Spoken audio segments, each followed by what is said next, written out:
Ray. What do you want to do tonight? The same thing we do every night, Pinky. Try to take over the world. This audio presentation of Creative Mind and Success by Ernest Shurfeld Holmes is brought to you by audioenlightenment.com. Copyright 2012, all rights reserved. Part 1, Instruction. An inquiry into the truth. An inquiry into truth is an inquiry into the cause of things as the human race sees and experiences them. The starting point of our thought must also begin with our experiences. We all know that life is, else we could not even think that we are. Since we can think, say, and feel, we must be. We live, we are conscious of life, therefore we must be and life must be. If we are life and consciousness, or self-knowing, then it follows that we must have come from life and consciousness. Let us start then with this simple fact. Life is, and life is consciousness. But what is the nature of this life? Is it physical, mental, material, or spiritual? A little careful thinking based upon logic, more than any merely personal opinion, will do much in clearing up some of these questions that at first seem to stagger us with their bigness. How much of that which is may we call life? The answer would have to be, life is all that there is. It is the reason for all that we see, hear, feel, all that we experience in any way. Now nothing from nothing leaves nothing, and it is impossible for something to proceed from nothing. Since something is, that from which it came must be all it is. Life, then, is all that there is. Everything comes from it, ourselves included. The next question is, how do things come from life? How do the things that we see come from the things that we do not see? The things that we see must be real because we see them. To say that they are not real will never explain them or not answer any question about them. God's world is not a world of illusion, but one of divine realities. The truth must not explain away these things that we see. It must explain what they are. We are living and experiencing varying degrees of consciousness and conditions. Only when the why of this living and our experience is understood will we know the least thing about the truth. Jesus did not say that things are illusions. He said that we must not judge from the standpoint of the seen, but must judge righteously of what with right judgment. And he meant that we must get behind the appearances and find out what caused it. So let us not in any way fool ourselves, nor allow ourselves to believe we have always been fooled. We are living in a world of realities. Whatever we have experienced is a reality as far as that experience is concerned. Although if we had had a higher understanding of life, the unpleasant experience might have been avoided. What life is? In the first place, what do we mean by life? We mean that which we see, feel, hear, touch, or taste, and the reason for it. We must have come into contact with all we know of life. We have already found what life is, or we could not have had any of these experiences. In the beginning was God or life. Out of this life which is, everything which is made, so life must flow through all things. There is no such thing as dead matter. Moreover, life is one, and it cannot be changed except into itself. All forms are forms of this unity, and must come and go through some interactivity. This interactivity of life or nature must be some form of self-consciousness or self-knowing. In our human understanding, we would call this inner knowing or consciousness thought.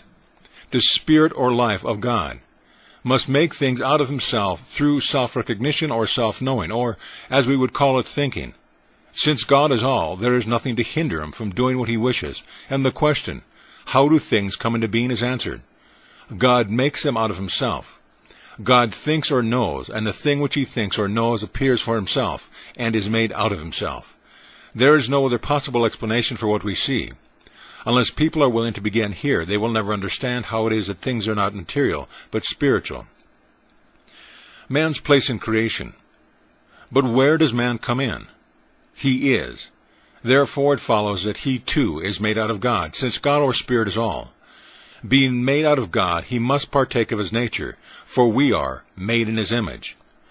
Man is a center of God in God. Whatever God is in the universal, man must be in the individual world. The difference between God and man is one of degree and not of quality. Man is not self-made. He is made out of God.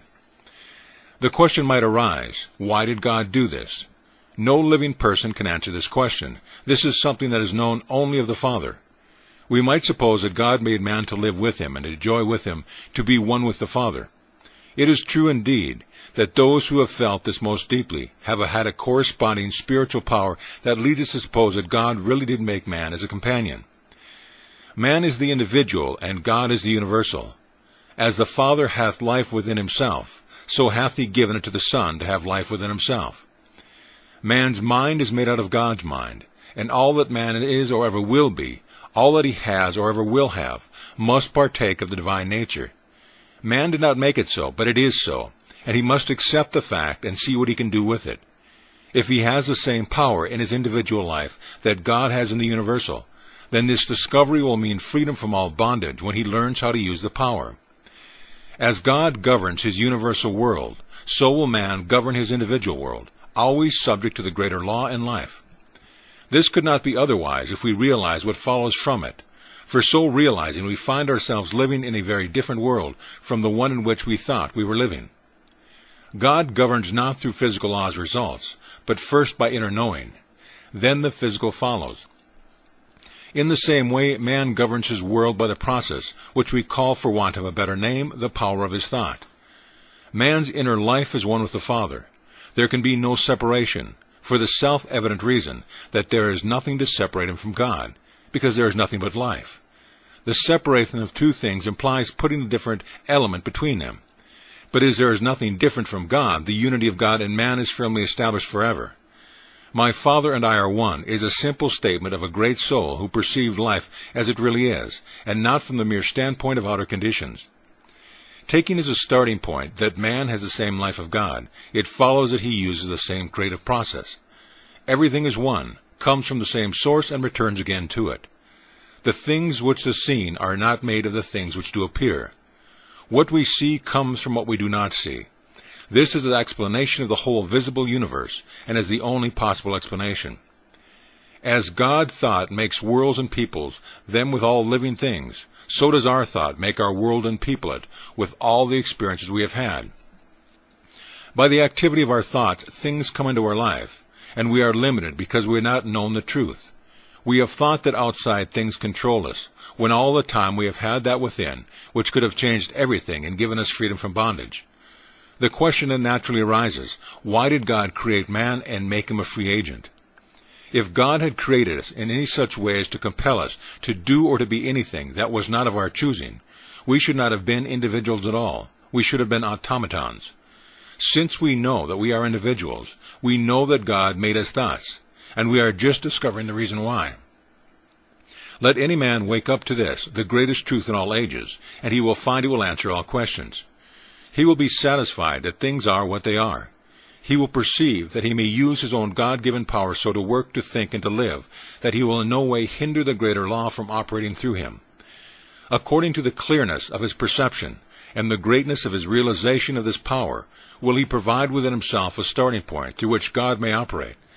There will no longer be a sense of separation, but in its place will come the divine assurance that he is one with God, and thus will find his freedom from all suffering, whether it be of body, mind, or state. The beginning of understanding. Man is beginning to realize that he has life within himself as the great gift of God to him. If he really has life, if it is the same nature as the life of God, if he is an individual and has the right of self-choice, which constitutes individuality, then it follows that he can do with his life what he wants to do. He can make out of himself that which he wishes. Freedom is his. But this freedom is within law and never outside it. Man must obey law. If he disobeys it, it has to act as law, and so acting has to punish him. This he cannot change but must submit to. Freedom comes to the individual from understanding the laws of his own life and conforming to them, thereby subjecting them to his use, to the end of health, happiness, and success. Law obtains throughout all nature, governing all things, both the seen and the unseen. Law is not physical or material, but mental and spiritual. Law is God's method of operation. We should think of God as the Great Spirit, whose sole impulse is love, freely giving himself to all who ask, and refusing none. God is our Father in every sense of the term, watching over, caring for, and loving all alike. While all is love, yet in order that things may not be chaotic, all is governed by law. As far as you and I are concerned, this law is always mental. Our conditions governed by our thinking. It is easy for the average person to see how it is that mind can control and to a certain extent govern the functions of the body. Some can even go further than this and see that the body is governed entirely by consciousness. This they can see without much difficulty. But it is not so easy for them to see how it is that thought governs their conditions and decides whether they are to be success or failures. Here we will stop to ask the question, if our conditions are not controlled by thought, by what then are they controlled? Some will say that conditions are controlled by circumstances. But what are circumstances? Are they cause or are they effect? Of course they are always effect. Everything that we see is an effect. An effect is something that follows a cause, and we are dealing with causation only. Effects do not make themselves, but they are held in place by mind or causation. If this does not answer your thought, begin over again and realize that behind everything that is seen is a silent cause. In your life you are that cause. There is nothing but mind, and nothing moves except mind. We have agreed that, while God is love, yet your life is governed absolutely by mind or law. In our lives of conditions, we are the cause, and nothing more except as our mind moves it. The activity of our mind is thought. We are always acting because we are always thinking. At all times, we are either drawing things to us or we are pushing them away from us. In the ordinary individual, this process goes on without his ever knowing it consciously, but ignorance of the law will excuse no one from its effects. What, someone will say, do you think that I thought failure or wanted to fail? Of course not. You would be foolish to think that, but according to the law, which we cannot deny, you must have thought things that would produce failure. Perhaps you thought that failure might come, or in some way you gave it entrance to your mind. Thinking back over the reasons for things, you will find that you are surrounded by a mind or law that casts back at the thinker, manifested everything that he thinks. If this were not true, man would not be an individual. Individuality can mean only the ability to think what we want to think. If that thought is to have power in our lives, then there has to be something that will manifest it. Some are limited and bound by laws through ignorance. This law is sometimes called karma. It is the law that binds the ignorant and gives freedom to the wise. We live in mind, and it can return to us only what we think into it. No matter what we may do, law will always obtain. If we are thinking of ourselves as poor and needy, then mind has no choice but to return what we have thought into it. At first this may be hard to realize, but the truth will reveal to the seeker that law could act in no other way. Whatever we think is the pattern, and mind is the builder. Jesus, realizing this law, said, "It is done unto you even as you have believed." Shall we doubt but this great way shower knew what he was talking about? Did he not say, "It is done unto you"? What a wonderful thought. It is done unto you. Nothing to worry about. It is done unto you. With a tremendous grasp of the power of true spiritual thought, Jesus even called forth bread from the ethers of life. And at no time did he ever fail to demonstrate that when he knew the truth he is freed by the knowledge. Unconscious creation. The author once attended a patient who was suffering from a large growth. She was operated on, and about 50 pounds of water were removed. In a few days the growth had returned. Where did it come from? Not from eating or drinking. Neither did it move from one part of the body to another, as that would have increased her weight. It must have been created from elements which she took in from the air. It had to come from something not physically seen, something appearing from nothing, what we see. What we call creation is the same thing, the visible appearing from the invisible. Was not this phenomena creation? Cases as remarkable as this are occurring every day. We should not deny this fact, but try to explain it. In the case of this woman, there must have been an activity of thought molded forth into form, else how could this growth have appeared? There is nothing manifest but that there is a cause for the manifestation. Investigation proves that behind every condition, whether of body or environment, there has been some thought, conscious or unconscious, which produced the condition. In the case of this woman, the thought was not conscious, but creation is going on all the time. We should realize this and learn how to control it, so that it may be created for us the things that we desire, and not those things we do not want. Is it any wonder that the Bible says, "With all thy getting, get understanding"? Jesus understood all this, and so it was no more effort for him to do what he did than it is for us to breathe or to digest our food. He understood, that is all. Because Jesus did understand and did use these great laws with objective consciousness, people thought he must be God. And when today something unusual occurs, people think that a miracle has been performed. Jesus was not God. He was the manifestation of God, and so are all people. I say ye are gods, and every one of you sons of the Most High. A thinking person will be compelled to admit, In view of all this, that creation is first spiritual, through mental laws, and then physical in its manifestation. Man does not really create and he uses creative power that already is. Relatively speaking, he is the creative power in his own life. And so far as his thought goes, there is something that goes with it that has the power to bring forth into manifestation the thing thought of. Hitherto men have used this creative power in ignorance, and so have brought upon themselves all kinds of conditions. But today hundreds of thousands are beginning to use these great laws of their being in a conscious, constructive way. Herein lies the great secret of the New Thought movement, under their various names and cults and orders. All are using the same law, even though some deny to others the real revelation. We should get into an attitude of mind wherein we should recognize the truth whenever we find it. The trouble with most of us is that unless we see a sugar in a sugar bowl, we think it must be something else, and so we stick to our petty prejudices instead of looking after principles. First steps. The first thing to realize is that since any thought manifests, it necessarily follows that all thought does the same.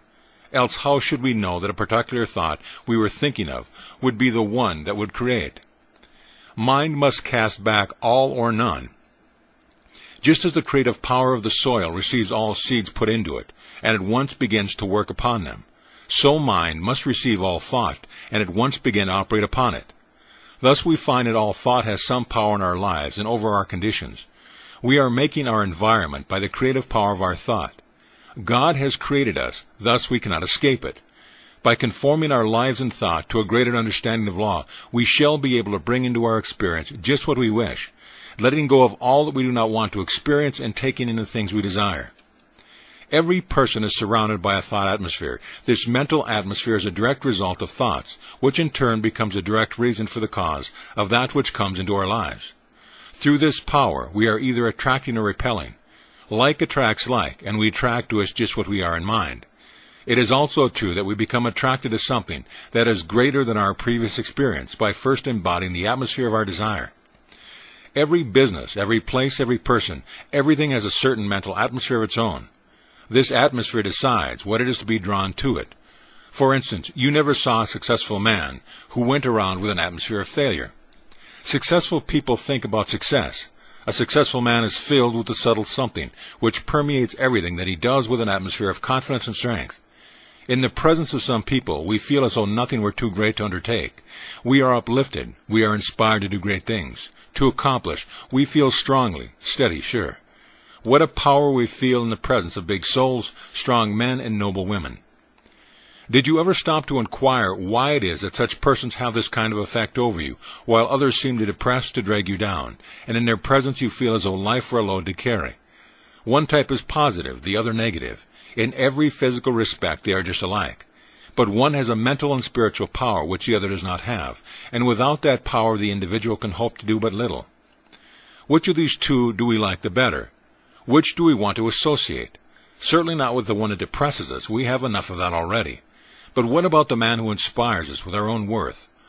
He is the man we will turn to every time. Before we reach him, in our haste to be near, even to hear his voice, do we not feel a strength coming to meet us? Do you think that this man, who has such a wonderful power of attraction, will ever want for friends? Will he ever have to look up a position? Already so many positions are open to him that he is weighing in his mind which one to take. He does not have to become a success. He already is a success. Thoughts of failure, limitation, or poverty are negative and must be counted out of our lives at all times.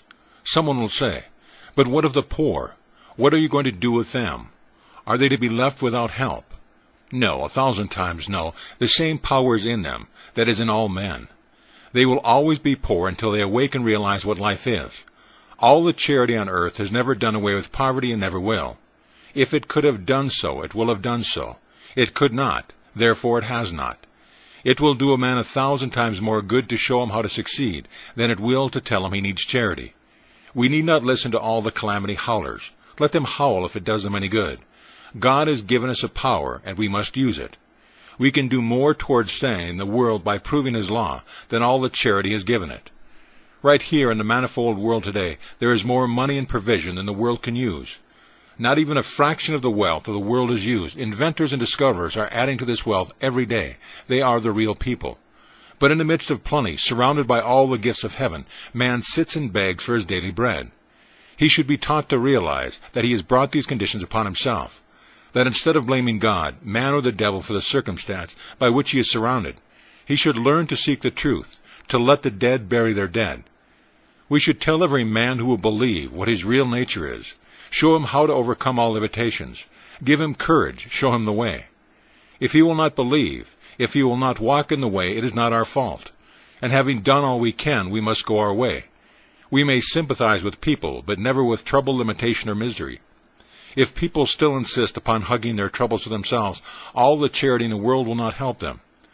Remember that God is that silent power behind all things, always ready to spring into expression, when we have provided the proper channels, which are receptive and positive faith in the evidence of things not seen with the physical eye, but eternal in the heavens.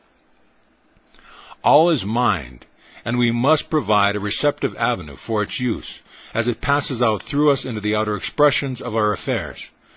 If we allow the world's opinion to control our thinking, then that will be our demonstration. If, on the other hand, we rise superior to the world, we shall do a new thing. Remember that all people are making demonstrations, only most of them are making the ones they do not desire, but the only ones that can make with their present powers of perception. How to attain strength? Let us see that we use the right attitude of mind in all that we do, filling ourselves with such courage and power of strength that all thought of weakness flees from us. If any thought of weakness should come, ask this question: is life weak? If life is not weak, and if God is not discouraged, then you are not now, never were, and never will be. I should like to see the stickly, discouraged thought that could withstand this attitude of mind. No, life is strong, and you are strong with the strength of the infinite. Forget all else as you revel in his strength. You are strong and can say, I am. You have been laboring under an illusion. Now you are disillusioned. Now you know, and knowing is using the law in a constructive way. I and my Father are one. This is a strength for the weak, and life for all who believe. We can so fill ourselves with the drawing power of attraction that it will become irresistible. Nothing can hinder things from coming to the man who knows that he is dealing with the same power that creates all from himself, moves all within himself, and yet holds all things in their place.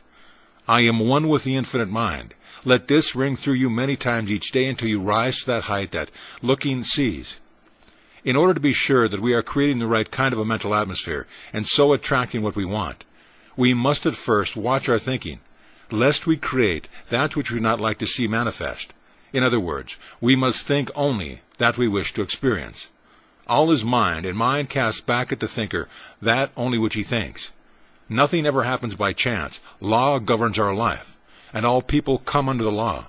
But that law, so far as we are concerned, we ourselves set in motion, and we do this through the power of our thought. Each person is living in a world of his own making, and he should speak only such words and think only such thoughts as he wishes to see manifest in his life. We must not hear, think, speak, read, or listen to limitation of any kind. There is no way under heaven whereby we can think two kinds of thoughts and get only one result. It is impossible, and the sooner we realize it, the sooner we shall arrive. This does not mean that we must be afraid to think, lest we create the wrong image.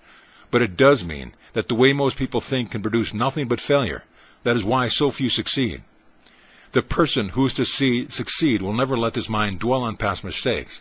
He will forgive the past in his life and the lives of other people. If he makes a mistake, he will at once forgive it. He will know that so long as he desires any good, there is nowhere in the universe anything that opposes him. God does not damn anyone or anything. Man damns everything and everyone. God does not make things by comparing his power with some other power. God knows that when he speaks, it is done. And if we partake of the divine nature, we must know the same things in our lives that God knows in his.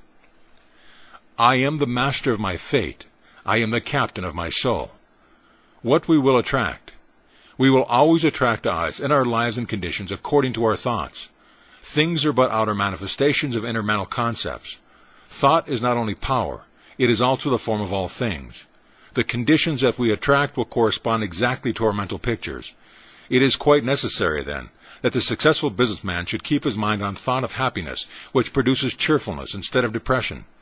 He should radiate joy and should be filled with faith, hope, and expectancy.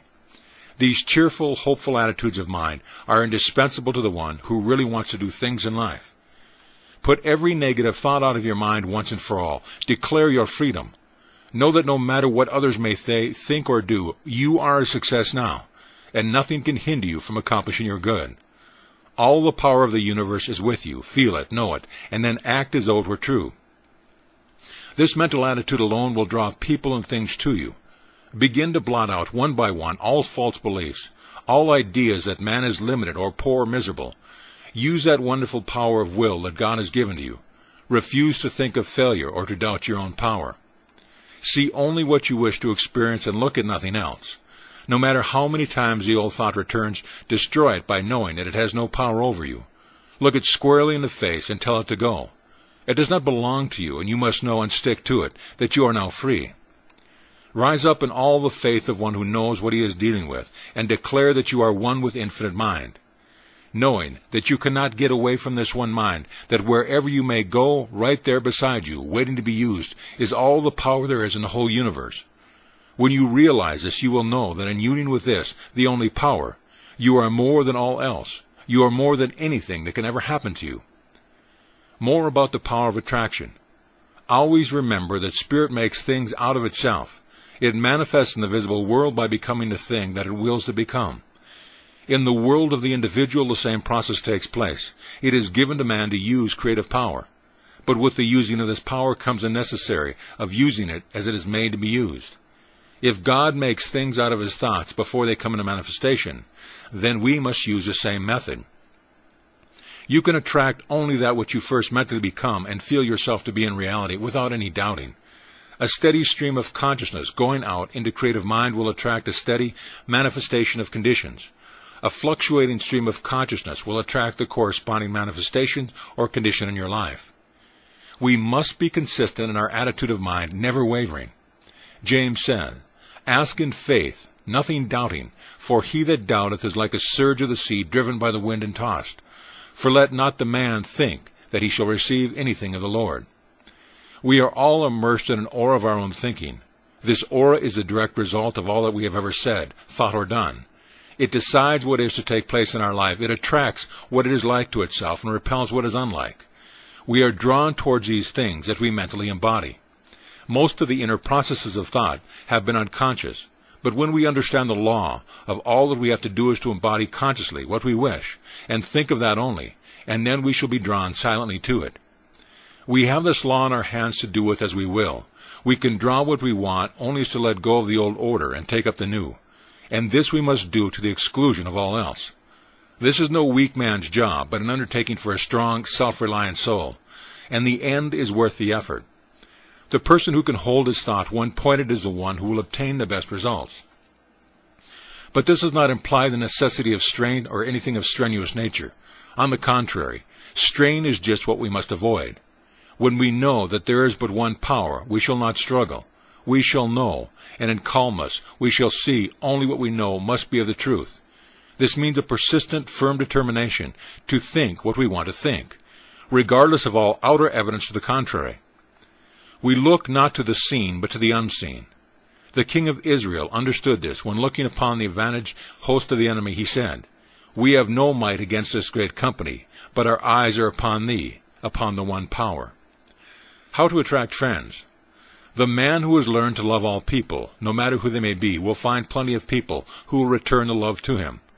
This is not mere sentiment, and it is more than a religious attitude of mind. It is a deep scientific fact, and one to which we should pay attention. The reason is this: as all is mind, and as we attract to us what we first become, until we learn to love, we are not sending out love vibrations, and not until we send out love vibrations can we receive love in return. One of the first things to do is to learn to love everyone. If you have not done this, begin to do so at once. There is always more good than bad in people, and seeing the good tends to bring it forth. Love is the greatest healing and drawing power on earth. It is the very reason for our being, and that explains why it is so people have something or someone to love. The life that has not been loved has not lived. It is still dead. Love is the sole impulse for creation, and the man who does not have it at the greatest incentive in his life has never developed the real creative instinct. No one can swing out into the universal without love, for the whole universe is based upon it. When we find that we are without friends, the thing to do is at once to send out our thought to the whole world, send it full of love and affection. Know that this thought will meet the desires of some other person who is wanting the same thing, and in some way the two will be drawn together. Get over thinking that people are queer. That kind of thought will only produce misunderstanding and cause us to lose the friends that we now have. Think of the whole world as your friend, but you must also be the friend of the whole world. In this way, and with this simple practice, you will draw to you many friends that the time will be too short to enjoy them all. Refuse to see the negative side of anyone. Refuse to let yourself misunderstand or be misunderstood. Do not be morbid. Know that everyone wants you to have the best. Affirm this wherever you go, and then you will find things just as you wish them to be. The atmosphere created by a real lover of the race is so powerful that although his other shortcomings may be many, still the world will love him in return. To him who loveth much, much will be given. People are dying for real human interest, for someone to tell them that they are all right. Which person do we like the better? The one who is always full of trouble and fault-finding, or the one who looks at the world as his friend and loves it? The question does not need to be asked. We know that we want the company of the person who loves, and loving forgets all else. The only reason people think other people are queer is because they do not happen to think as we do. We must get over this little petty attitude and see things in the large. The person who sees what he wants to see, regardless of what appears, will someday experience in the outer what he has so faithfully seen within. From selfish motives alone, if from no loftier reason, we cannot afford to find fault, or to hate, or to even hold in mind anything against any living soul. The God who is love cannot hear the prayer of a man who is not love. Love and cooperation will yet be found to be the greatest business principle on earth. God is love. We will make our unity with all people, with all life. We will affirm that God in us is unified with God in all. This one is now drawing into our life all love and fellowship. I am one with all people, with all things, with all life. As I listen in the silence, the voice of all humanity speaks to me and answers the love that I hold out to it. This great love that I now feel for the world is the love of God, and it is felt by all in return from all. Nothing comes in between, because there is nothing but love to come in between. I understand all people, and that understanding is reflected back to me from all people. I help, therefore I am helped. I uplift, therefore I am uplifted. Nothing can match this perfect picture of myself and my relation with the world. It is the truth, the whole truth, and nothing but the truth. I am now surrounded by all love, all friendship, all companionship, all health, all happiness, all success. I am one with life. I wait in the silence where the Great Spirit bears this message to the whole world. The control of thought. The man who can control his thought can have and do what he wishes to have and to do. Everything is his for the asking. He must remember that whatever he gets is his to use, but not his to hold. Creation is always flowing by, and we have as much of it as we can take and use. More would cause stagnation. We are relieved of all thoughts of clinging to anyone or anything. Cannot the great principle of life create for us faster than we can spend or use? The universe is inexhaustible. It is limitless. It knows no bounds and has no confines. We are not depending on a reed shaken by the wind, but on the principle of life itself, for all that we want, have, or ever shall have. It is not some power, or a great power. We affirm again, it is all power. All that we have to do is to believe this and act as though it were so, never wavering, never even once, no matter what happens. As we do this, we shall find that things are steadily coming our way, and that they are coming without that awful effort that destroys the peace of the majority of the race. We know that there can be no failure in the divine mind, and this mind is the power of which we are depending. Now, just because we are depending upon divine mind, we must not think that we do not have to do our share. God will work through us if we will let him, but we must act in the outer as though we were sure of ourselves. Our part is to believe, and then to act in faith. Jesus went to the tomb of Lazarus, believing and knowing that God was working through him. Often we may have to go somewhere or do something, and we must know with deep conviction that there will be a power going with us that none can gainsay. When we feel a secure place in our thought, all that we have to do is act. There is no doubt but the creative power of the universe will answer. It always does. And so we do not need to take the worry upon ourselves, but rather we will make known our request with thanksgiving. When Jesus said, "All things whatsoever ye pray and ask for, believe that ye receive them, and ye shall have them," he was uttering one of those many deep truths that were so clear to him, and that we are just beginning to see. He knew that everything is made out of mind, and that without the positive acceptance on the part of the individual, there is no mold in which mind can pour itself forth into form. In the mind of God, there is the correct mold, the true knowing, but in the mind of man, there is not always this true knowing. Since God can do for us only by doing through us, nothing can be done for us unless we are positively receptive. But when we realize the law and how it works, then we will provide that complete inner acceptance. By so doing, we permit the Spirit to do the work, to make the gift. The reason we can make our request known with thanksgiving is because we know from the beginning that we are to receive, and therefore we cannot help being thankful. This grateful attitude to the Spirit puts us in very close touch with power and adds much to the reality of the thing that we are dealing with. Without it, we can do but little. So let us cultivate all the gratitude that we can. In gratitude, we will send our thoughts out into the world, and as it comes back, it will come laden with the fruits of the Spirit. Creating atmosphere. To the student who has realized that all is mind and that everything is governed by law, there comes another thought. It is that he can create, or have created for him from his own thinking. He can create such a strong mental atmosphere of success that its power of attraction will be irresistible.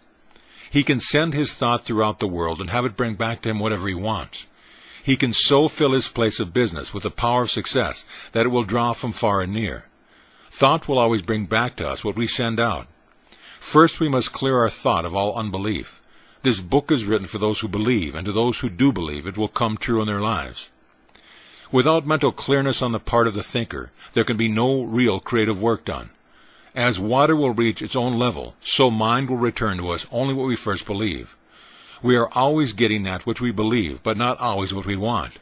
Our thought has the power to reach, in the outer form of condition, an exact correspondence to our inner convictions. By thinking, you set in motion a power that creates. It will be exactly as you think. You throw out into mind an idea, and mind creates it for you, and sits it on the path of your own life. Think of it, then, as your greatest friend. It is always with you wherever you may be. It never deserts you. You are never alone. There is no doubt, no fear, no wandering. You know. You are going to use the only power that there is in the universe. You are going to use it for a definite purpose. You have fixed purpose in your mind, in your thought. Now you are going to speak it forth. You are speaking it for your own good.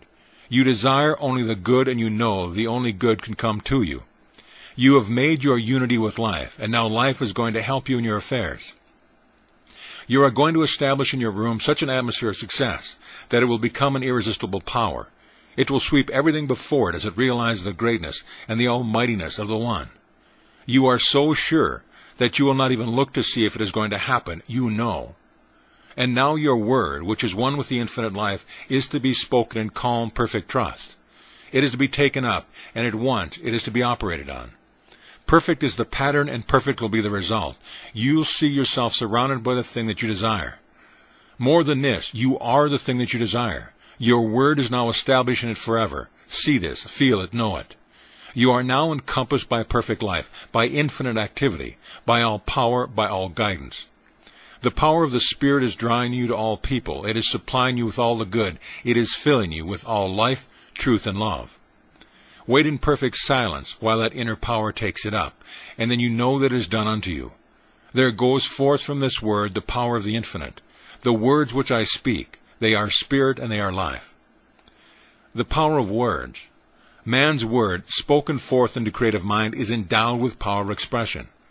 By our words we are justified, and by our words we are condemned. Our word has the exact amount of power that we put into it. This does not mean power through effort or strain, but power through absolute conviction or faith. It is like a little messenger who knows what he is doing and knows just how to do it. We speak into our words the intelligence which we are, and backed by that greater intelligence, the universal mind, our word becomes a law unto the thing for which it is spoken. Jesus understood this far better than we do. Indeed, he absolutely believed it, for he said, "Heaven and earth shall pass away, but my word shall not pass, till all be fulfilled." This makes our word inseparable from absolute intelligence and power. Now, if any word has power, it must follow that all words have power. Some words may have a greater power than others according to our conviction, but all words have some power. How careful, then, we should be what kind of words we are speaking. All this goes to prove that we really are one with the infinite mind, and that our words have the power of life within them. that the Word is always with us and never far off. The Word is within our own mouth. Every time we speak, we are using power. We are one in mind with the whole universe. We are all eternally united in this mind with real power. It is our own fault if we do not use this truth after we see it. We should feel ourselves surrounded by this mind, this great pulsating life, this all-seeing and all-knowing reality. When we do feel this near presence, the great power of life, then all we have to do is to speak forth into it, speak with all the positive conviction of the soul, and that is found its source, and above all else never fear but that it will be done unto us, even as we have believed. What wonderful power, what a newness of life and of power of expression is waiting for those who really believe. What may the race not attain to when men wake up to the real facts of being? As yet the race has not begun to live, but the time is drawing near. Already thousands are using this great power, and thousands are eagerly watching and waiting for the new day. Why belief is necessary? Always when we pray we must believe. Our idea of prayer is not so much asking God for things, as it is believing that we already have the things that we need. As we have said before, this already believing is necessary, because all is mind, and until we have provided that full acceptance, we have not made a mold under which mind can pour itself, and through which it can be manifest. This positive belief is absolutely essential to real creative work, and if we do not at present have it, then we must develop it. All is law, and cause and effect obtained through all life. Mind is cause, and what we term matter or the visible is effect. As water will freeze into the form that it is poured to, so mind will solidify only into the forms that our thoughts take. Thought is form. The individual provides the form. He never creates or even manifests, that is, of himself. There is something that does all this for him. His sole activity is the use of this power. This power is always at hand, ready to be spoken into, and at once ready to form the word into visible expression. But the mold that most of us provides is a very poor one, and we change it so quickly that it is more like a motion picture than anything else. Already we have the power. It is the gift of the Most High in its finite expression. But our ignorance of its use has caused us to create the wrong form, which in a turn has caused mind to produce the form which we have thought into it. From this law of cause and effect, we may never hope to escape. And while we may think of it as a hard thing at first, yet when we understand, we shall see it as an absolute justice without which there could be no real self-acting, individual life at all. Because of our divine individuality, even God may have to wait our recognition of Him and His laws. People in business will do well to remember this, and so to form their thought, that they will be willing to receive when they send out. No thought of discouragement or disorder should ever be created, but only positive assurance, strong thoughts of success, of divine activity, the feeling that with God all things are possible, the belief that we are one with the great mind. These are the thoughts that make for success. The realization that we are dealing with one and not with two powers enables us to think with clearness. We are not troubled about competition or opposition or failure, because there is nothing but life, and this life is continually given to us, all that we can ask for, wish, or think into it. We can now see how essential it is that thought should be held one-pointed, that we should think always and only upon what we want, never letting our mind dwell on anything else. In this way the Spirit works through us. Where so many fail, the ordinary individual sitting down to give a treatment to his business unconsciously does just the thing that he should have avoided, and then he wonders why he did not get the desired results. Most people simply sit and wish for or long for something. They may even have a great desire or hope. They may even go so far as to believe that their desire is going to happen. All this is good as far as it goes, but it does not go far enough. What we must do is to provide that already having received attitude. This may seem hard at first, but we can easily see that it is necessary. And it is the only way that mind works. This is what we must do. Power is, and mind is, and life is, but they have to flow through us in order to express in our lives. We are dealing with law, and nature must be obeyed before it will work for us. Just realize that this law is as natural a law as any other of God's laws, and use it with the same intelligence that you would use the law of electricity. Then you will get the desired results. We provide the thought form around which the divine energies play, and to which they attract the condition necessary for the fulfillment of the thought. When we give a treatment, this is all that we have to do. But before we can even do this, we have to clear our minds of all fear, of every sense of separation from the divine mind. Law is, but we must enforce it or use it in our own lives. Nothing can happen to us that is not first an accepted belief in our own consciousness. We may not always be aware of what is going on within, but practice will enable us to control our thought more and more, so that we shall be able to think what we want to think, regardless of what may seem to be the case. Each person has within himself the capacity of knowing and making use of the law, but it must be consciously developed. This is done by practice and by the willingness to learn and utilize whatever we know so far as we have gone. The individual who has the most power is the one who has the greatest realization of the divine presence, and to whom this means the most as an active principle of his life. We all need more backbone and less wishbone. There is something with which only our recognition is spring into being, bringing with it all the power in the universe. Using the imagination. Just imagine yourself surrounded by mind, so plastic, so receptive, that it receives the slightest impression of your thought. Whatever you think it takes up and executes it for you. Every thought is received and acted upon. Not some, but all thoughts. Whatever the pattern we provide, that will be our demonstration. If we cannot get over thinking that we are poor, then we will still remain poor. As soon as we become rich in our thought, then we'll be rich in our expression. These are not mere words, but the deepest truth that has ever come to the human race. Hundreds of thousands of the most intelligent thinkers and the most spiritual people of our day are proving this truth. We are not dealing with illusion, but with the realities. Pay no more attention to the one who ridicules those ideas than you would to the blowing of the wind. In the center of your own soul, choose what you want to become, to accomplish. Keep it to yourself. Every day in the silence of absolute conviction, know that is now done. It is just as much done, as far as you are concerned, as it will be when you experience it in the outer. Imagine yourself to be what you want to be. See only that which you desire. Refuse even to think of the other. Stick to it. Never doubt. Say many times a day, I am that thing. Realize what this means. It means that the great universal power of mind is that, and it cannot fail. Man's right of choice. Man is a created an individual, and as such he has the power of choice. Many people seem to think that man should not choose, that since he has asked the Spirit to lead him, he need no longer act or choose. This is taught by many teachers, but is not consistent with our individuality. Unless we had this privilege, this power of choice, we would not be individuals. What we need to do is learn that the Spirit can choose through us. But when this happens, it is an act on our part. Even though we say, I will not choose, we are still choosing, because we are choosing not to choose. We cannot escape the fact that we are made in such a way that at every step life is a constant choice. What we do need to do is to select what we feel to be right, and know that the universe will never deny us anything. We choose and mind creates. We should endeavor to choose that which will express always a greater life, and we must remember that the Spirit is always seeking to express love and beauty through us.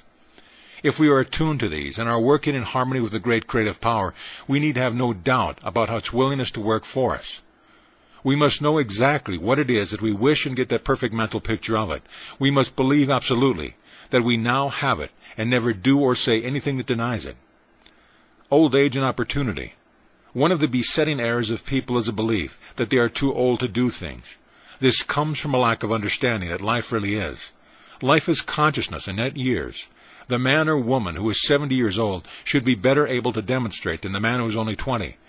He should be evolved to higher thought, and it is thought and not conditions that we are dealing with. Amelia Barr, who was 53 before she wrote a book. After that she wrote over 80, all in which had a large circulation.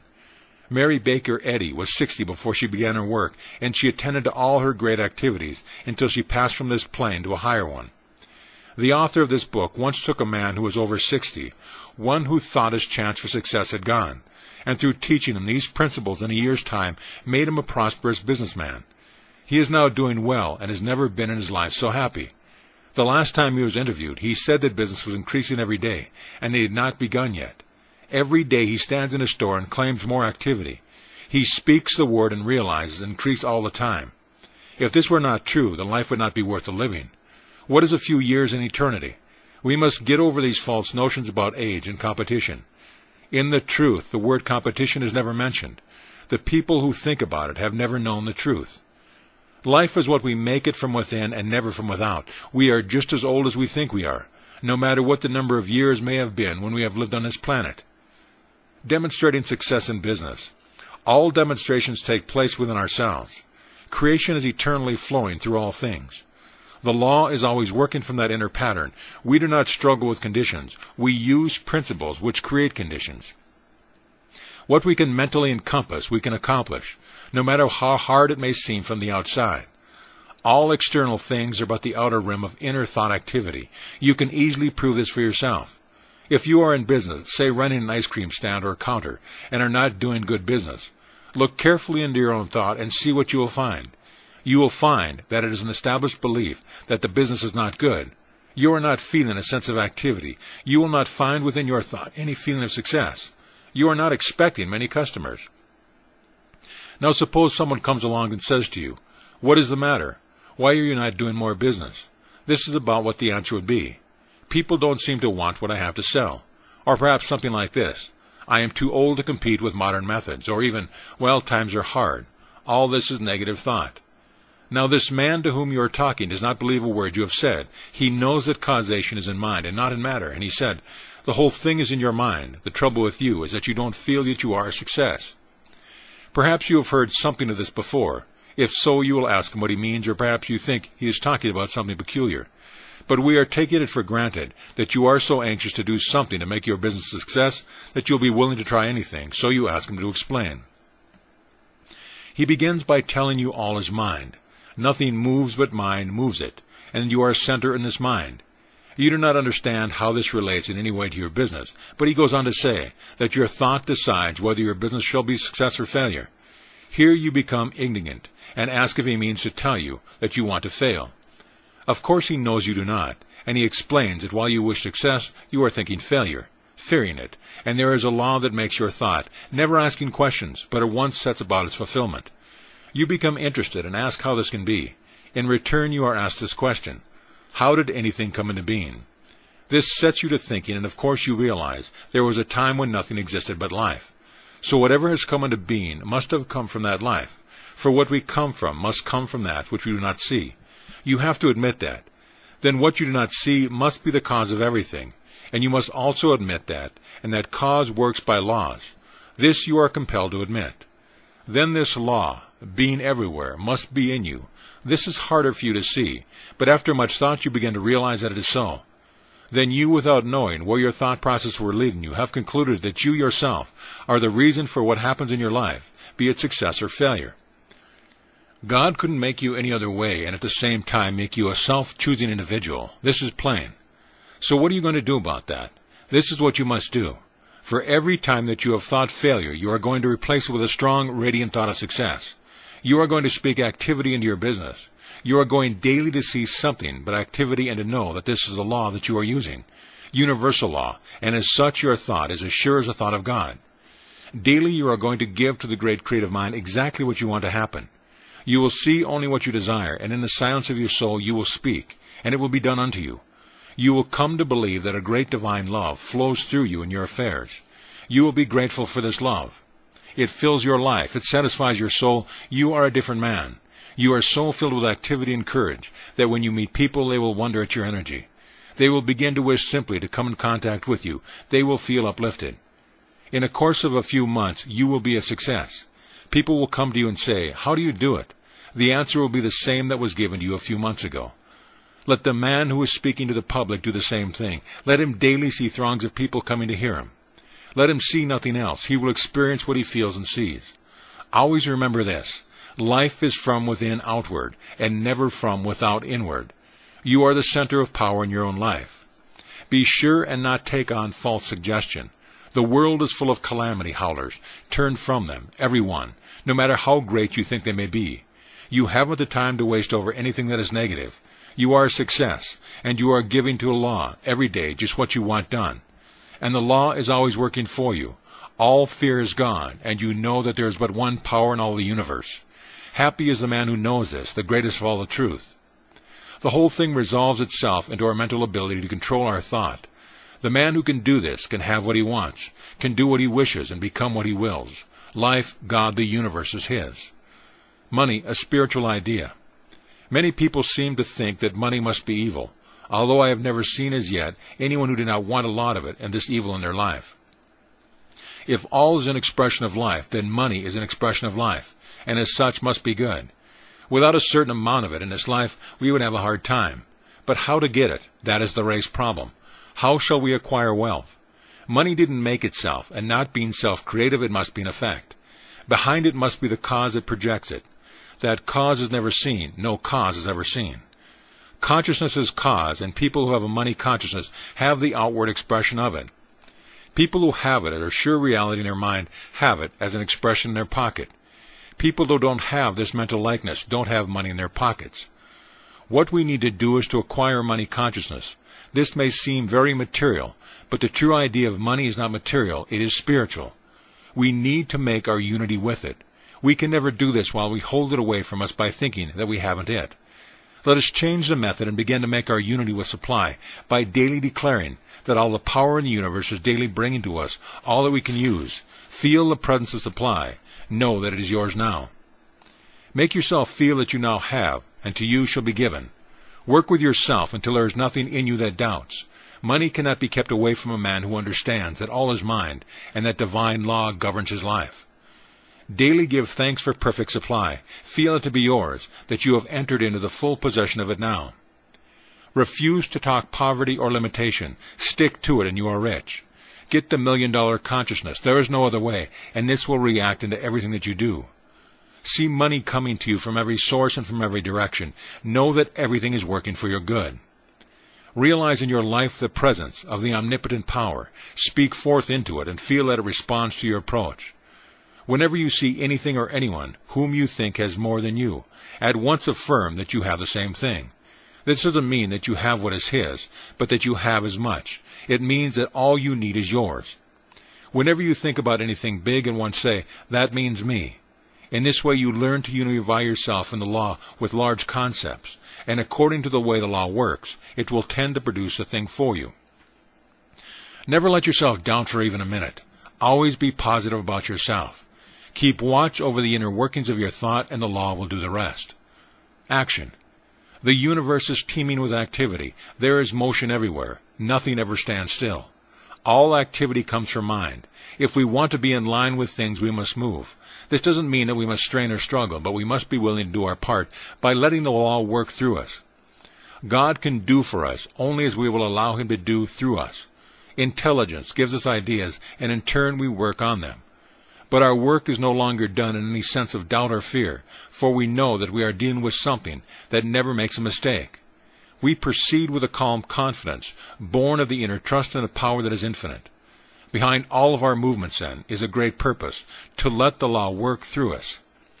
The law of activity must be compiled with. We must be willing to take the way of outer activity. Jesus went to the tomb of Lazarus. We may have to go there, but there will accompany us something that never fails. The law of activity we must use in our business. So many business places that we go to have such an atmosphere of inactivity, produce such a drowsy feeling, that we at once lose all interest in what is going on. We don't feel like buying. We have that place without any apparent reason and go into another. Here we feel that all is life, all is motion, all is activity. We feel confident that this is the place we are looking for. We will buy here. We find just what we want. We are satisfied with our purchase and go away cheerful. Now, to create this activity, something more than thought is essential. Not that it does not come first, but the one who has this thought of activity will naturally manifest it in a vigorous, energetic movement, which helps to produce a spirit of activity in his business and in everything he undertakes. Wherever you see a man who does not move, then you will find one whose thought is inactive. The two always go together. A man in a store or place of business should always be moving his goods. He should always be doing something. People will see this, and getting the thought of activity behind it will want to trade there. We are not attracted to a store that always has the same thing on the same shelf. The world likes action, change. Action is life. Let a clerk in a store think activity and begin to manifest it, even though he may not be waiting on customers, and in a short time he will be waiting on them. Alertness is the word. Always be alert. There must be mental alertness before there can be physical activity. Act as though things were happening, even though they might appear to be. Keep things moving, and soon you'll have to avoid the rush. Activity is genius. Half the scores that you go into make you sleepy before you get out, and you feel as though you can't get out fast enough. The other half are alive, and those are the ones who are doing the business of the world. The man who is active in his thought doesn't have to sit by himself to think. He works while he thinks, and so complete with the law which is to work through him. The thought of activity makes him move, and the thought of confidence makes his movement sure, and the thought of supreme guidance makes his work intelligent. We must be careful and not get into ruts, always be doing something new and different, and you will find life becomes a great game in which you are taking the leading part.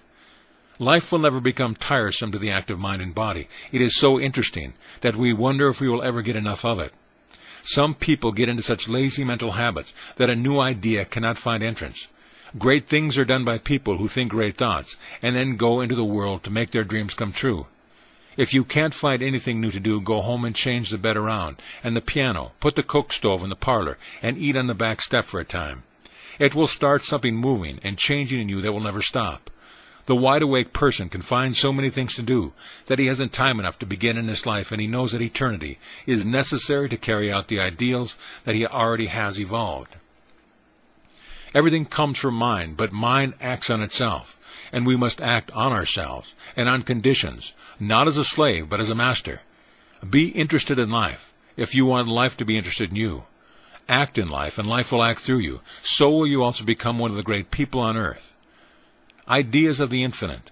Suppose that we wish to draw from the universal mind some definite idea, some guidance, some information, some leading. How are we going to do this? First, we must become convinced that we can. Where do all the inventions come from? Where does Edison get his information about electricity? Where, if not direct from the mind of the universe? Everything that has ever come into the race comes direct from the mind. There is nothing else it could come from. Every invention is but a discovery of something that already is, although we may not have seen it. Where does the harmony of music come from? Where could it originate except in mind? Does not a great musician listen and hear something that we do not hear? His ear is attuned to harmony, and he catches it straight from life itself and interprets it to the world. We are surrounded by the music of the spheres, but few of us ever catch the sound. We are so filled with trouble that the divine melody is never heard. If we could see, if we could hear, if we could understand, if we only realized the presence of the All, what could we not do? When a great thought springs up in the mind of an individual, when a great poem is written, when a great work of art is wrought by some receptive artist, it is simply a sign that the veil is thin between he has caught a glimpse of reality.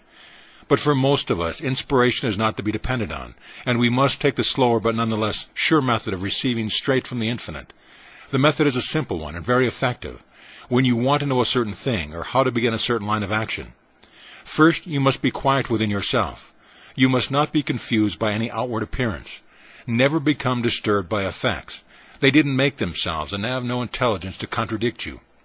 Be quiet until you realize the presence of absolute intelligence all around you, of the mind that knows. Now get a perfect picture of just what you desire. You cannot get a picture unless you know what it is that you want. Put your mind in touch with universal mind, saying just what you are waiting for. Ask for it. Believe that you are receiving it, and wait. After a few minutes, declare that you now know, even though you may not seem to know. Yet in the depth of consciousness you have received the impression. Give thanks that you now receive. Do this every day until you get some direction. It is sometimes a good thing to do this just before you go to sleep. Never, after you have done this, deny the knowledge that has been given you. The time will come when some idea will begin to take form. Wait for it, and when it does appear, act upon it with all the conviction of one who is perfectly sure of himself. You have received understanding straight from the source of all understanding, knowledge from the source of all knowledge. All can do this if they will be persistent. It is a sure direction and guidance and will never fail us. But we must be sure that we are not denying it in other moments, what we affirm in the moments of faith. In this way, we will make fewer mistakes, and in time our lives will be controlled by supreme wisdom and understanding. Don't be a leaner. Never lean on other people. You have strength of your own that is great enough to do all that is necessary. The Almighty has implanted genius within the soul of everyone, and what we need do is to unearth the inner genius and cause it to shine forth. We will never do this while we look to others for guidance. To thine own self repair. Wait thou within the silence dim, and thou shalt find him there. All the power and intelligence of the universe is already within, waiting to be utilized. The divine spark must be fanned into a blaze of the living fire of your own divinity. Self-reliance is the world to dwell on. Listen to your own voice. It will speak in terms that are unmistakable. Trust in your own self more than in all else. All great men have learned to do this. Every person with his own soul is in direct communion with the infinite understanding. When we depend on other people, we are simply taking their light and trying to light our path with it. When we depend on ourselves, we are depending on the inner voice that is God, speaking in and through man. Man is the inlet and the outlet to all there is in God. God has made us and brought us up to where we recognize our own individuality. From now on, we will have to let Him express through us. If it were different, we should not be individuals. Behold, I stand at the door and wait. This is a statement of the near presence of the power. But we, the individual, must open the door. This door is our thought, and we are the guardian of it. And when we open the door, we will find that divine presence is right at hand, waiting, ready, and willing to do for us all that we can believe. We are strong with the strength of the infinite. We are not weak. We are great and not mean. We are one with the infinite mind. When you have a real thing to do, keep it to yourself. Don't talk about it. Just know in your own mind what it is that you want and keep still about it. Often when we think that we will do some big thing, we begin to talk about it, and the first thing we know, all the power seems to be gone. This is what happens. We are sending out into mind a constant stream of thought. The clearer it is, the better it will manifest. If it becomes doubtful, it will have not so clear a manifestation. If it is confused, it will manifest only confusion. All this is according to the law of cause and effect, and we cannot change the law. Too often, when we tell our friends what we are going to do, they confuse our thought by laughing about it, or by doubting our capacity to do such a large thing. Of course, this would not happen if we were always positive, but when we become the least bit negative, it will react, and we will lose the power of clearness, which is absolutely necessary to good, creative work. When you want to do a big thing, get the mental pattern, make it perfect. Know just what it means, enlarge your thought, keep it to yourself. Pass it over to the creative power behind all things. Wait and listen. And when the impression comes, follow it with assurance. Don't talk to anyone about it. Never listen to negative talk or pay any attention to it. And you will succeed where all others fail. Causes and conditions. When we realize that life is not fundamentally physical, but mental and spiritual, it will not be hard for us to see that by a certain mental and spiritual process we can demonstrate what we want. We are not dealing with conditions, but with causes. Causes originate only from the unseen side of life. This is not strange as some might be said of electricity or even of life itself. We do not see life, we only see what it does. This is called a condition. Of itself, it is simply an effect. We are living in the outer world of effects, and in the inner world of causes. These causes we set in motion by our thought, and through the power inherent with the cause, express the thought as a condition. It follows that the cause must be equal to the effect, and that the effect always evaluates with the cause held in mind. Everything comes from one substance, and our thought qualifies that substance and determines what is to take place in our life. The whole teaching of the Bhagavad Gita is that there is but one, and that it becomes to us just what we first believe into it. In other words, we manifest the unmanifested.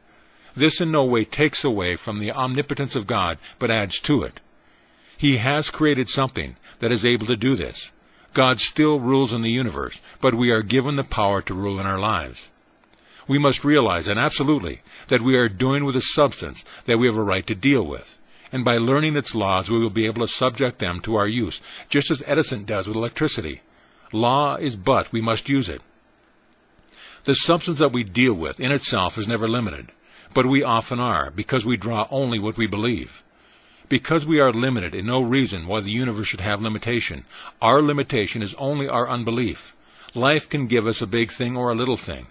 When it gives us a little thing, it is not limited any more than life is limited when it makes a grain of sand, because it could just as well have made a planet. But in the great scheme of all things, all kinds of forms, small and large, are necessary, which combined make a complete whole.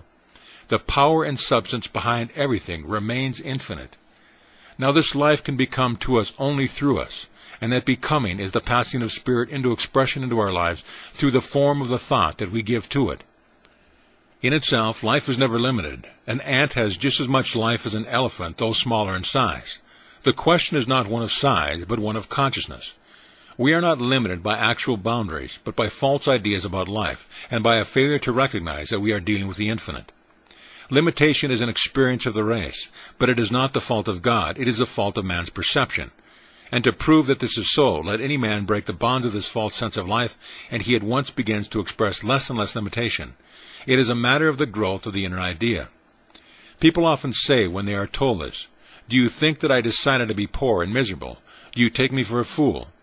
No, you are not a fool, but it is quite possible that you have been fooled, and most of us have been. I know of no one who has escaped being fooled about life. You may not have had thoughts of poverty, but at the same time, you may have had thoughts that produced it. Just watch the process of your thinking and see how many times a day you think something that you would not want to happen. This will satisfy you that you need to be watchful, that your thoughts need to be controlled. What we need to do is to reverse the process of our thinking and see to it that we think only positive, constructive thoughts. A calm determination to think just what we want to think regardless of conditions will do much to put us on the highway to a greater realization of life. Of course we will fail. Of course the road is not easy, but we will be growing. Daily we will be giving to the creative mind a newer and greater concept to be worked out in the life around us. Daily we will be overcoming some negative tendency.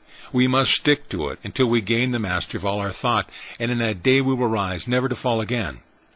We must be good-natured with ourselves, never becoming discouraged or giving up until we overcome. Feel that you are always backed by an omnipotent power and a kind Father of love, and the way will become easier. Mental equivalence. One of the most necessary things to remember is that we cannot demonstrate life beyond our mental ability to embody. We give birth to an idea only from within ourselves. What we are, we put into our thinking. What we are not, we cannot put into it. If we are to draw from life what we want, we must first think it forth into life. It always produces what we think. In order to have success, we must first conceive it in our own thought. This is not because we are creators, but because the flow of life into manifestation through us must take the form which we give to it. And if we want a thing, we must have within ourselves the mental equivalent before we get it. This is what Jesus meant when he said that we must believe when we pray. This belief in providing within us that something which knows before it sees what it asks for. For instance, suppose a man is praying for activity. An idea of prayer is the accepting of a thing before we get it, in his affairs. First, before this activity can come, he must have it within himself. He must come to see activity in everything. There must be something that corresponds to the things he wants. He must have a mental equivalent. We find that we attract to ourselves as much as anything as we embody within. As water will reach only its own level, so our outward conditions will only reproduce only our inner realizations. A man will always draw to him just what he is, but he can learn to provide within the image of what we desire and so in a definite way use a law to get just what we need. If at first we do not have a great realization of activity, we will have to work on what we do have. And as our outer conditions come up to meet the inner cause, we will find it is much easier to enlarge the inner receptivity for something greater and more worthwhile. Of one thing we may be assured, we must all start somewhere, and that somewhere is within ourselves. In this within, we must make the affirmation, and there too, we must do the real work of realization. At the first the way may seem hard, for we are constantly confronted with that which seems to be. And we are not always sure of ourselves nor strong enough to overcome, but we may rest content in the assurance that we are growing. Every day we will be providing a bigger concept of life, and with the inner growth we will have the enlarged power to speak forth into the creative mind, with the result that we shall get a fresh impulse and be doing a bigger thing for ourselves. Growth and realization are always from within, and never from without. The old race suggestion of fear and poverty and limitation must be done away with. And daily we must clear our thought from all that limits the one from showing forth into our life. Remember that you are dealing with one power and not with two. This will make it easier, for you do not have to overcome any conditions, because conditions flow from within out and not from without in. A man going to a new town will at once begin to attract to him just what he brings in his thought. He should be very careful about what he thinks. He should know just what he wants and daily give it over to the Supreme Mind, knowing it will work for him. Old thoughts must be destroyed, and new must take their place. Every time the old thought comes, look it squarely in the face and declare that it has no part in your mind. It has no power over you. You state the law and rely on it to the exclusion of all else. Daily try to see more and more and to understand more. Feel every day that you are being especially looked after. There is no special creation for any individual, but we all specialize a law every time we choose to think of it. For all our thought is taken up, and something is always done with it. A good practice is to sit and realize that you are a center of divine attraction, that all things are coming to you, that the power within is going out and drawing back all that you will ever need. Don't argue about it, just do it. And when you have finished, leave it all to the law, knowing that it will be done. Declare that all life, all love and power are now in your life. Declare that you are now in the midst of plenty. Stick to it, even though you may not as yet see the results. It will work, and those who believe the most get the most. Think of the law as your friend, always looking out for your interest. Trust it completely, and it will bring your good to you. One law and many manifestations. People often ask if the law will not bring harm as well as good. This question would never be asked if people understood what universal law really means. Of course it will bring us what we think. All law will do the same thing. The law of electricity will either light our homes or burn it down. We decide what we are to do with the law. Law is always impersonal. There is no likelihood of using the law for harmful purposes if we always use it for the most complete expression of life. We must not use it for any purpose that we would not like to experience ourselves. This should answer all questions of that nature. Do I really want the thing I ask for? Am I willing to take for myself what I ask for other people? How can we use the law for evil if we desire only the good? We cannot, and we should not bother about it. We want only the good for ourselves and for the whole world. When we have started causation at once, the law will set to work carrying out our plans. Never distrust the law and become afraid lest you misuse it. This is a great mistake. All law is impersonal and cares not who uses it. It will bring to all just what is already in their thoughts. No person can long use it in a destructive way, for it will destroy himself if he persists in doing wrong. We have no responsibility for anyone except ourselves. Get over all idea that you must save the world. We have all tried and have all failed. We may, by demonstrating in our own lives, prove that the law really exists as the great power behind all things. This is all we can do. Everyone must do the same thing for himself. Let the dead bury the dead, and see that you live. In this you are not selfish, but you are simply proving the law governs your life. All can do the same when they come to believe, and none until they believe. Transcending previous conditions. What if at times we attract something that we do not want? What about all the things that we have already attracted into our lives? Must we still suffer until the last farthing be paid? Are we bound by karma? Yes, in a certain degree we are bound by what we have done. It is impossible to set law in motion and not have it produce. What we sow we must also reap. Of that there is no doubt. But here is something to think about. The Bible also says that if a man repents, his sins are blotted out and remembered no more forever. Here we have two statements which at first seem not to agree. The first says that we must suffer from what we have done, and the second that under certain conditions we will not have to suffer. What are these conditions? A changed attitude toward the law. It means that we must stop thinking and acting in the wrong way. When we do this, we are taken out of the old order and established in the new. Someone will say, if that is true, what about the law of cause and effect? Is that broken? No, it is this way. The law is not broken. It would still work out if we continued to use it in the wrong way. But when we reverse the cause, that is, think and act in a different way, then we have changed the flow of the law. It is still the same law, but we have changed its flow, so that instead of limiting us and punishing us, it frees and blesses us. It is still the law, but we have changed our attitude toward it. We might throw a ball at a window, and if nothing stopped it, it would break the glass. Here is law in motion. But if someone catches the ball before it reaches the window, the glass will not be broken. Neither the glass nor the law will be broken. The flow of law will be changed, that is all. So can we, no matter what has happened in the past, so transcend the old experience, that it will no longer have any effect upon us. So if we have attracted something that is not best to keep, we will remember that. We do not have to keep it. It was the best that we knew at the time, and so good as far as it went, but now we know more and can do better. As law works without variation, so does the law of attraction work the same way. All that we have to do is drop the undesired thing from our thought, forgive ourselves, and start anew. We must never even think of it again. Let go of it and once and for all.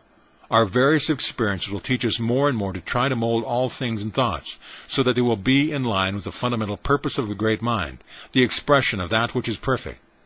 To fear to make conscious use of the law would be to paralyze all efforts of progress. More and more will come to see that a great cosmic plan is plain and worked out, and that all we have to do is to lend ourselves to it in order that we may attain unto a real degree of life. As we do subject our thought to the great purpose, we are correspondingly blessed, because we are working more in line with the Father, who from the beginning knew the end.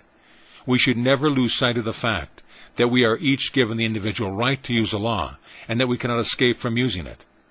Let us then go forward with the belief that a greater power is working through us, that all law is a law of good, that we have planted our seed of thought in the mind of the Absolute, and we can go our own way, rejoicing in divine privilege of working with the infinite. Understanding and misunderstanding. There are many persons who are constantly unhappy because they seem always to be misunderstood. They find it hard to use the law of attraction in an affirmative way, and they keep on drawing to themselves experiences which they would rather have avoided.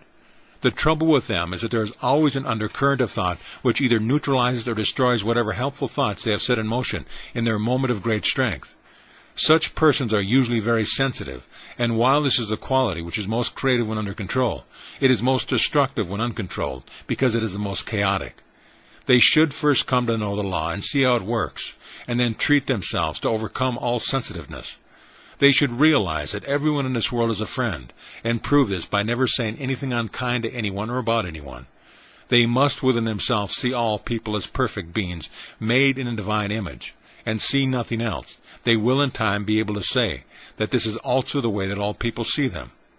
Holding this as a law of their lives, they will destroy all negative thought, and then, with that power which is always in a sensitive person, but which is now under control, when they find that life is theirs to do with as they please, the only requirement being that as they sow, so must they also reap. We all know that anything that is unlike good is of short duration, but anything that embodies the good is like God, ever present and eternal. We free ourselves through the same law under which we first bound ourselves. The ordinary individual unknowingly does something that destroys any possibility of getting good results in the demonstration of prosperity. He affirms his good and makes his unity with it, and this is right, but he does not stop looking at it in others, which is wrong and is a cause of confusion. We cannot affirm a principle and deny it in the same breath. We must become what we want, and we will never be able to do that while we still persist in seeing what we do not want, no matter where we see it. We cannot believe that something is possible for us without also believing the same for every individual. One of the ways of attainment is, of a necessity, the way of universal love, coming to see all as the true sons of God, one with the infinite mind. There is no more sentiment but the clear statement of a fundamental law, and that man who does not obey it is opposing the very thing that brought him into expression. It is true that through mental means alone he may bring to himself things, and he may hold them as long as the will lasts. This is the ordinary way, but we want more than compelling things to appear. What we want is that thing that should gravitate to us, because we are employing the same law that God uses. When we so attain this attitude of mind, then that which is brought into manifestation will never be lost, for it will be as eternal as the law of God, and cannot be destroyed forever. It is a comfort to know that we do not have to make things happen, but that the law of divine love is all that we will ever need. It will relieve the overworked brain and the fagged muscle just to be still, and know that we are one with the all in all. How can we enter in if at one and the same time we are believing for ourselves and beholding the beam in our brother's eye? Does that not obstruct the view and pervert our own natures? We must see only the good and let nothing else enter into our minds. Universal love to all people and to all things is but returning love to the source of all love, to him who creates all in love and holds all in divine care. The sun shines on all alike. Shall we separate and divide where God is so carefully united? We are dividing our own things when we do this, and sooner or later the law of absolute justice that weighs out to each one his own just measure will balance the account, and then we shall be obliged to suffer for the mistakes we have made. God does not bring this agony on us, but we have imposed it on ourselves. Yet from selfish motives alone we must love all things and look upon all things as good, made from the substance of the Father. We can only hope to bring to ourselves that which we draw through the avenue of love. We must watch our thinking, and if we have aught any soul, get rid of that as soon as possible. This is the only safe and sure way. Did not Jesus, at the supreme moment of sacrifice, ask that the Father forgive all the wrong that was being done to him? Shall we suppose that we can do it in a better way? If we do not at the present time love all people, then we must learn how to do it, and the way will become easier when all condemnation is gone forever, and we behold only good. God is good, and God is love. More than this we cannot ask nor conceive. Another thing that we must eliminate is talking about limitation. We must not even think of it or read about it, or have any connection with it in any of our thinking, for we get only that which we think, no more, no less. This will be a hard thing to do, but if we remember that we are working out the science of being, though it may seem long and hard at times, we sooner or later do it, and once done it is done forever. Every step in advance is an eternal step, and will never have to be taken again. We are not building for a day or a year, but we are building for all time and for all eternity.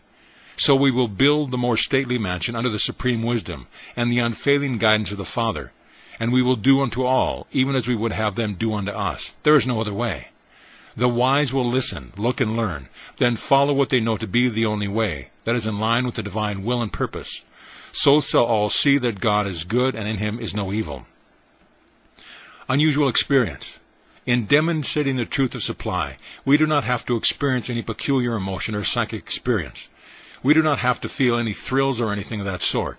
While it is true that some of these things may come, yet we should remember that what we are doing is dealing with law, and it is law it will obey us, when we comply with its nature and contact it in the right way. What we are thinking is stating something in mind, and if the impression is clear in our own minds, that it is, and that it is done, we have put all the activity we can put into it, until such a time as something happens in the external for us to work upon. So many people say, I do wish that I could feel something when I give a treatment. All this is a mistake and is an attempt to give a physical reason for life. What we do need to feel is that since God is all and is all good, he wants us to have only the good, and feeling this we should take what is already made for us. Our attitude towards such a good Father should constantly be one of thanksgiving. When we begin to prove the power of truth, we will always maintain this attitude. Know that you are dealing with a sure thing, and that all you have to do is know positively into it, and wait for the results to come on the outer. Then do what your own good sense tells you to do, for this is the thought of God through you. More and more of you will find that you are being led out of difficulty into that freedom which is a divine birthright of every living soul. Go ahead, then, looking only at the things desired and never at the things not wanted. Victory will always be on the side of the majority of your thoughts, resting on of absolute acceptance. Visualizing. Some people visualize everything that they think of, and many think that it is impossible to make a demonstration unless they possess the power to visualize. This is not the case. While a certain amount of vision is necessary, on the other hand, it must be remembered that we are dealing with a power that is like the soil on the ground, which will produce the seed which we have planted. It does not matter if we have never before seen a plant like the one that is going to be made for us. Our thought is a seed, and mind is a soil. We are always planting and harvesting. All that we need to do is plant only that which we want to harvest. This is not difficult to understand. We cannot think of poverty and at the same time demonstrate plenty. If a person wants to visualize, let him do so. And if he sees himself in full possession of his desire and knows that he is receiving, he will make his demonstration. If, on the other hand, he does not visualize, then let him simply state what he wants and absolutely believe that he has it, and the result will always be the same. Remember that you are always dealing with law, and that this is the only way that anything should come into existence. Don't argue over it. That means you have not as yet become convinced of the truth of you would not argue. Be convinced and rest in peace. Where demonstration takes place. Does demonstration take place in the patient, the practitioner, or in the mind of God? Let us see. We are in the mind of God, and so it must take place there. But the patient is always in the mind of God, and there would be two minds, and so it must take place in the mind of the patient also. But that is the mind of God, so what does it matter where it takes place? We do not have to project our thought, because mind is right at hand, and never leaves us at any time. All that we have to do is know within ourselves, and when we are absolutely convinced, we will have made the demonstration. As far as the practitioner is concerned, all that he has to do is to convince himself. Here his work begins and ends. There is a power that will look after the rest. Is this not the supreme attitude of faith in higher power? Of course it is. And the more of that faith that we have, the easier it will be for us, and the quicker we will receive an answer to our prayer. If you have a simple, childlike faith, it will produce. But it should give us a greater faith when we know something of the way that the law operates. It follows, then, that we should, by understanding, have so great a faith that we shall never fail to get the affirmative answer to all our thoughts. Every victory will strengthen us until the time will come when we will no longer have to say, I hope or believe, but I know. End of Part 1.